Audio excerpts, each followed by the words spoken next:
സ്ഥിരമായി ഒരു വരുമാനമില്ല. അങ്ങനെ തന്നെ വരുമാനം ഉണ്ടെങ്കിലും കൂടി, തൊഴിലുണ്ടെങ്കിലും കൂടി നമുക്ക് അതിന് നമ്മൾ ആഗ്രഹിച്ച തുക നമുക്ക് ശമ്പളമായിട്ട് ലഭിക്കുന്നില്ല. കൂടാതെ തന്നെ എത്ര തന്നെ പണിയെടുത്താലും നമുക്ക് ശമ്പള വർധനവ് വരുന്നില്ല. മാത്രമല്ല, വീടുകളിൽ പോയാൽ സ്വസ്ഥതയായിട്ടും സമാധാനത്തോടു കൂടിയും ഒന്ന് ഇരിക്കുവാൻ പോലും സാധിക്കുന്നില്ല. എപ്പോഴും സാമ്പത്തികപരമായ ബുദ്ധിമുട്ടുകളെക്കുറിച്ചുള്ള വർത്തമാനങ്ങളാണ്. അതുപോലെ തന്നെ രാവിലെ എഴുന്നേറ്റാൽ ഏത് കടംകാർക്ക് നമ്മൾ പലിശ കൊടുക്കേണ്ടി വരുമോ എന്നോർത്ത് വിഷമിക്കുന്നവരായിരിക്കും.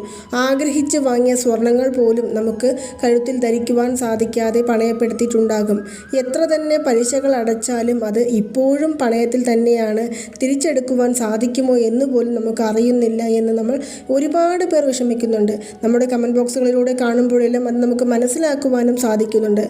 എല്ലാവർക്കും എല്ലാ താന്ത്രികങ്ങളും വഴിപാടുകളും ഫലം തരുമോ എന്ന് ചോദിച്ചാൽ ഇല്ല. കാരണം ചിലർക്ക് അവരുടെ സമയത്തിനനുസരിച്ചും അവരുടെ കർമ്മഫലങ്ങൾക്കനുസരിച്ചും